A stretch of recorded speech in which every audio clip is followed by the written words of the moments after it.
Hey guys, welcome back to my channel if you're new here. Hi, my name is Sydney. Today's video is going to be all about the Menagerie Cosmetics Pastel Pup palette. In today's video, I'm going to share some swatches with you guys along with 3 looks that I created with this palette and my final thoughts on it. So I'm not going to blabber on any further, so let's hop into it. So this palette is currently out of stock, unfortunately, on Menagerie Cosmetics' website, but I do not believe that it's a limited edition palette, so they will be restocking it eventually. I'm just not quite sure when. I purchased this palette for $36 a couple of weeks ago.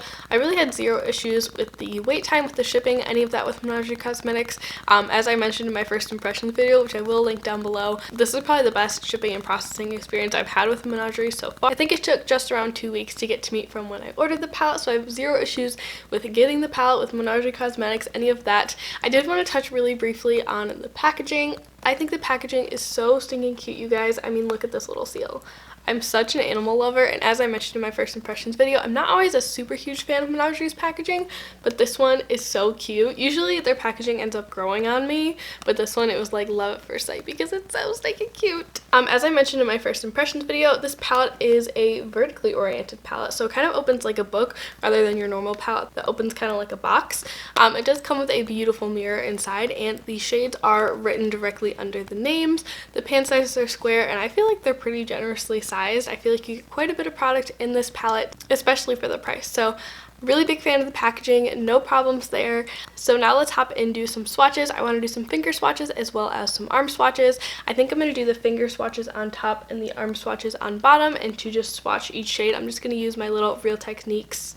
I want to say this is called like a shadow brush. The name has rubbed off, but let's hop into those. Alright guys, so here are the first 6 shades of the palette. Top swatches are finger swatches, bottom swatches are brush swatches. I think these swatch so much better with the brush. That's definitely reflected when you put them on the eyes, but the shades are Belly Slide, Cuddle, Snack, Fishy, Sunbathe, and Flipper. And here's the second row. Again, I feel like pretty much everything applied better with a brush except for the trifoil shade right here, Snowball. I feel like that definitely applies better with your finger. So we have the shades Ice Worm, Aquatic, Ice Cap, Snowball, Saddleback, and Whisker. So now that I've shown you guys some swatches with palette, I do want to hop into the 3 looks that I created with this palette. I did decide to do these in kind of a voiceover style video because I really wanted to keep this video under 15 minutes, so it was short and sweet and didn't take up too much of your time. So let's hop into those 3 looks. So I'm starting off with my ColourPop No Filter Concealer in white. I'm just blending this across my eyelid with a sponge just to get a nice bright base going. Next, I'm going to go in with the shade Sunbathe on a blending brush. This one's from Alamar Cosmetics. I'm just going to start blending this kind of in the inner half of my crease, and I'm also kind of just blending it onto my eyelid. Then I'm going in with the shade Flipper, and on a brush, I think this is from, I want to say it's like Crown Royal brushes or something like that. I'm just taking a blending brush and doing pretty much the same thing with the green except in my outer crease and outer corner, and then I just took a fluffy brush and blended that out. Now I'm tapping a little bit of the NYX glitter glue all over my lid. Now I'm going in with Looksy Lick It Slam It Suck It on a flat shader brush and just kind of tapping that where we tapped the glitter glue just to give this look a little bit of shimmer and shine. Now I'm going in with the shade Whisker, and just on a little angled brush, I am creating a little bit of a wing. I know my wings are super off, but I'm just having a rough wing day. Next, I'm going in with the ColourPop liner. This is the beautiful minty green shade, and now I'm going in with the shade Ice Worm, and I'm just kind of pressing and blending this up against my lower lash line just to add a little bit of a different green pop. Now I'm going in with Sydney Grace Tangy Citrus, and I'm just popping this on my inner corner as well as my brow bone to add a little pop to this look. Alright guys, so this is the first look completed. I'm really happy with how this one came out. I loved pulling in some more shimmer shades because when I was thinking about doing the 3 looks 1 palette for this palette as well as my Terra Moon singles, I was like, well, this palette only has 1 shimmer shade and I felt so restricted in that, so I'm really happy that I decided to pull in a few other shimmer shades. I love how the yellow and the green play together. I know my wings aren't even. I know I'm having a rough hair day, just don't look at that, just look at the eyeshadow. But this completes the first look. Once again, I'm starting off with my ColourPop No Filter Concealer as my base, and first I'm going to dip into the shade Cuddle and just blend this through the inner portion of my crease with a blending brush. This one's from the BH Cosmetics Pink Quartz set, I believe. Then I'm going in with the shade Snack with that same brush and just packing this shadow on the outer corner and blending it up into my outer crease. Next, I'm going in with a little bit of NYX glitter glue and patting it across my eyelid, kind of in a cut crease shape. Then I'm going to go in with Menagerie Single in Canary. It's like a beautiful yellow with like a pink shift to it. Next, going in with the shade Aquatic, and just using that same brush, I cleaned it off, and I'm kind of repeating the same step that I did with the light pink shade. Then I'm going in to Belly Slide and packing it in my outer corner and blending it into my outer crease. Going in with a little bit more glitter primer, creating the same cut crease-ish shape. And then I'm going to go in with the shade Snowball from the palette and pack this all over my lid where we placed the glitter glue. Next, I'm going to go in with the shade Snack, and I'm just blending this onto the outer portion of my lower lash line with a pencil brush. I'm taking the shade Cuddle and blending it more on the inner portion, or middle portion, and then finally I'm placing Sunbathe on the very innermost portion of my lower lash line.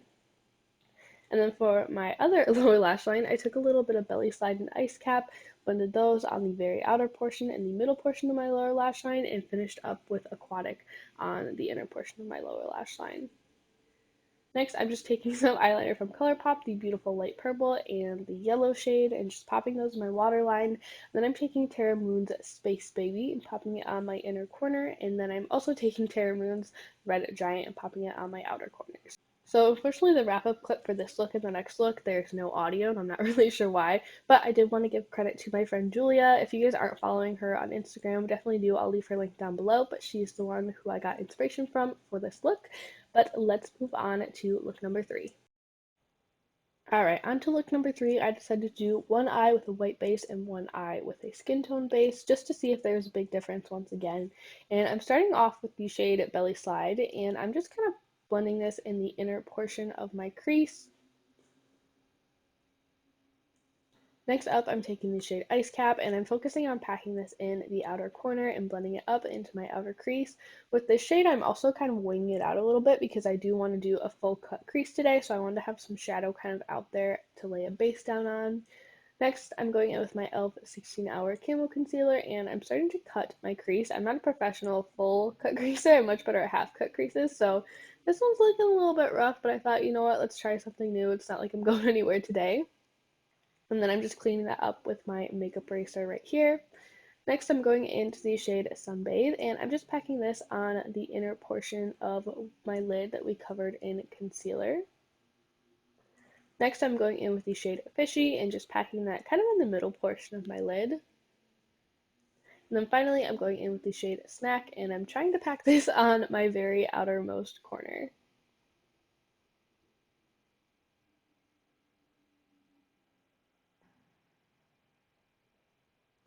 Then I'm just taking my makeup eraser once again and kind of cleaning things up to make it sharp.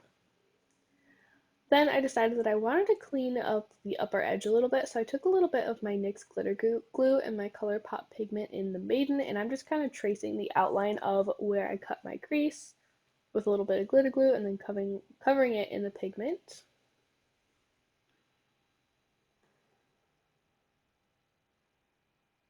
Next, I'm going in with the shade Whiskers, and I'm just drawing a little wing with this. I tried to do it a little bit more like straight out, like Kelly Gooch does. Then I'm taking the shade Sunbathe, and I'm packing this on the inner portion of my lower lash line, then going into Fishy on the middle, and then finally packing Snack on the outer portion of my lower lash line. Then I'm just taking my blending brush to blend everything out. I'm taking a little bit more of the Maiden on a flat little detail brush and just popping it in my inner corners as well as on my brow bone. And that completes this third look. As I said, no audio in this clip either. I'm really not sure what happened right here. I'm really hoping it was just a fluke and there's not something wrong with my camera. But once again, this look was inspired by an Instagram artist. I can't remember the name off the top of my head, but I have Of course, we'll have her link down. So now that I've shown you guys all three of the looks that I created with this palette, I want to talking about the formula of these shadows really quickly. I've had quite a bit of experience with Menagerie's palettes before, and I feel like usually they have a very soft matte formula. The only one in here that I feel like is pretty soft, well maybe two, are Belly Slide and Snack. The other ones aren't so stiff that no pigment comes off, but if you guys are familiar with Menagerie shadows, you guys know what their shadows usually feel like. If you're familiar with Menagerie shadows, you guys probably know that the mattes tend to be a little bit softer. They tend to have a little bit of kick up in the pan, and that's really not the case with these pastel shadows, which really isn't a bad thing in my opinion. I feel like I do have to pick up a little bit more product than maybe I normally do with Menagerie shadows, but I still find that they're very easy to work with. In my first impression video, I did test them over a white base and a like regular skin tone base just to see if there was a huge difference. I had heard in some other reviews that I'd watched in first impressions that these shadows perform much better over a white base versus a colored base, and I did it on my eyes today. I believe, let me double check. On this eye I used the white base, on this eye I used the regular base. And while I do think the white base does kind of intensify these pastels, as white bases normally do with pastels, I really don't see a significant difference in the blending or any of that.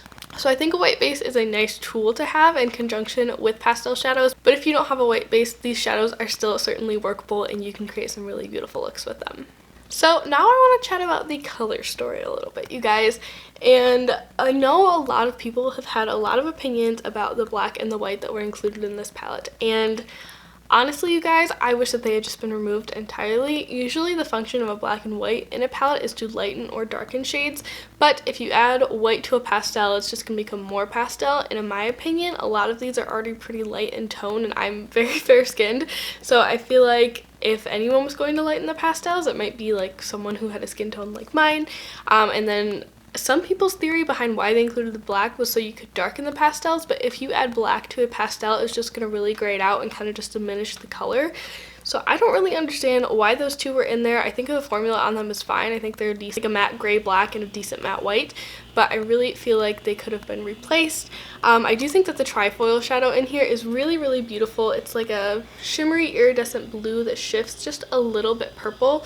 This is a little bit on the chunkier side, as Menagerie shimmers tend to be, and I don't want to say chunky in a bad way. I feel like they're just a little bit thicker and something that you kind of have to smooth out over your lid a little bit, but I thought it was very beautiful. Menagerie shimmers tend to look a little bit heavier on my eyes, so if you guys have super textured eyelids or that's something that you're super self-conscious about, you might not love the formula of this shadow, but overall I really did enjoy the formula on this palette. I had zero blending issues. I thought all the pastels were pigmented enough for pastels. I felt like I could build all of them up to the intensity that I was looking for in one or two swipes of packing on color, but I do have some proposed changes that I might make to this palette. So I'm going to hop off camera really quick, see if I can make those changes, and pop back on and finish my review. So here are some of my proposed changes with some of my Menagerie Cosmetics single shadows. If you guys didn't know, Menagerie Cosmetics palettes are actually magnetic, so you can just pop these shadows right out of here and rearrange them, or add some of your singles to a palette if you're not happy with the color configuration. So I added these shades Canary right here, which is like a yellow gold with like a beautiful pink shift to it. It's gorgeous. And then I think this shade is called Blue Tang. I don't think this one is available anymore, unfortunately, but it's a beautiful matte kind of vibrant blue shade. I think throwing either all three of the trifoil shades, which unfortunately I was not able to grab, into this palette, into this bottom row, would have been so much better than throwing in the black and the white. Or even throwing in like a matte blue or a beautiful yellowy shade. I feel like this one's a little bit dark for this palette, but like a lightened version of Canary I think would have been absolutely stunning. Otherwise, I really don't have any issues with the color story. As I said, I really do enjoy the formula itself. I had really no issues with it, and I don't really consider myself a pastel expert or someone who's had a lot of experience with pastels. So I would say that if this color story appeals to you, if you're looking to get into a little bit of color, but maybe you're a little bit afraid of it, I would recommend this palette. Like I said, really the only cons for me were the black and the white really weren't my favorite. I feel like they're kind of wasted space in this palette, and they really could have been replaced with something beautiful that would have added some more versatility to this palette, but I think it's gorgeous. I hope that you guys enjoyed this video. I hope that you found it helpful. If you guys enjoyed it, please don't forget to give it a thumbs up and subscribe to my channel. Like I said, I'm going to be reviewing the Terra Moods Pastel Matte Bundle very, very soon in a very similar style video, so make sure you subscribe to stay tuned for that. But leave me a comment down below letting me know if you guys picked up this palette. If you didn't, what are your thoughts on it? Why didn't you pick it up? I would love to chat down below, but I'll see you guys in my next one. Bye! Oh geez, I'm still filming. Oh my gosh. I don't know why I held that up the whole time. I don't know. When I was thinking about doing the 3 looks 1 palette, I felt so... Where did my palette go? It's in my lap. That opens... What opens like this? And today's video is going to be all about a palette that I don't even have in my hand.